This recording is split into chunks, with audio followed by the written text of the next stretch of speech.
DiaryOfAPodStudent. My name's Christine. This is week 3. So I wanted to talk about my other modules. This week we did the skeletal system. This was in Medicine 1.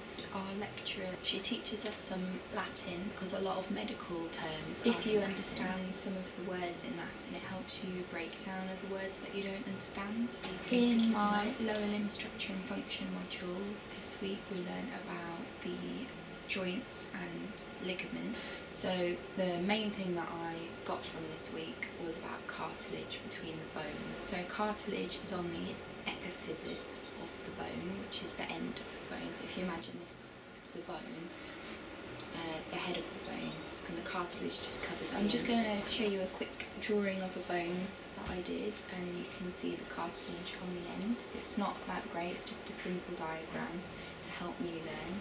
Okay, so this is my diagram of a long bone. I just quickly drew it together. It's not accurate.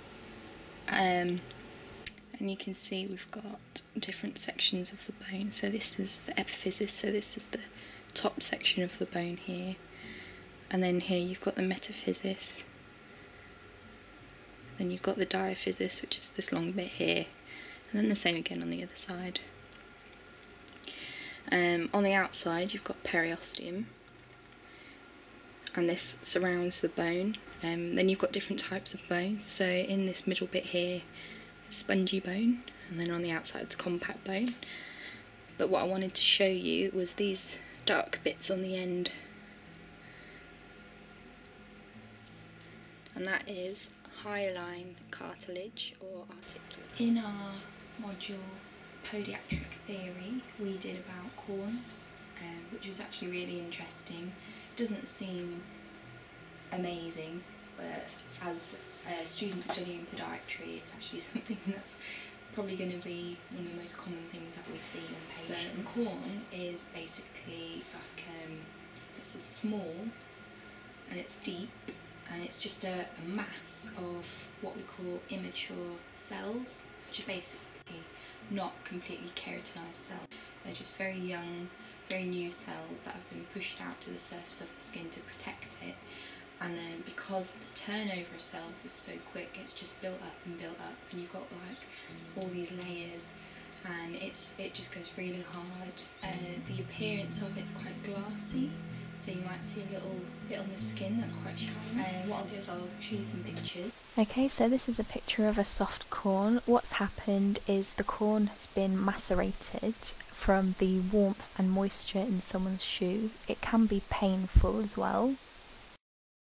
This picture is of a hard corn. It's the most common type of corn, and it's just an area of dry and hardened skin. There are other types of corns that are more rare, but I've shown just the hard corn and the soft corn because these are the most common types. Okay, and now the most interesting bit was my clinical session. We did instrument handling. So what we did was we sat someone in the clinical chair, and then we got a block of wax, it's just like candle wax, and stuck it to the bottom of their foot. And then what we did was practice putting the blade onto a scalpel handle, and it just clicks in.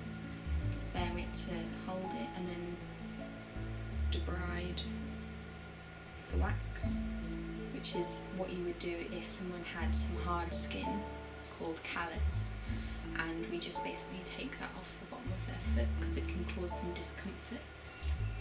And it's just practicing using that because obviously we don't want to cut anyone. Then we practiced nail cutting, so we had a little wooden stick with a bit of plastic in it, so it's just like shaped like a nail. We had to practice holding the nippers. It's like a pair of pliers. It's just practicing getting the nail right because we don't want patients to walk out of the clinic and edges of the nail are still. So that's about it for this week. I hope you enjoyed my video and look forward to my next one.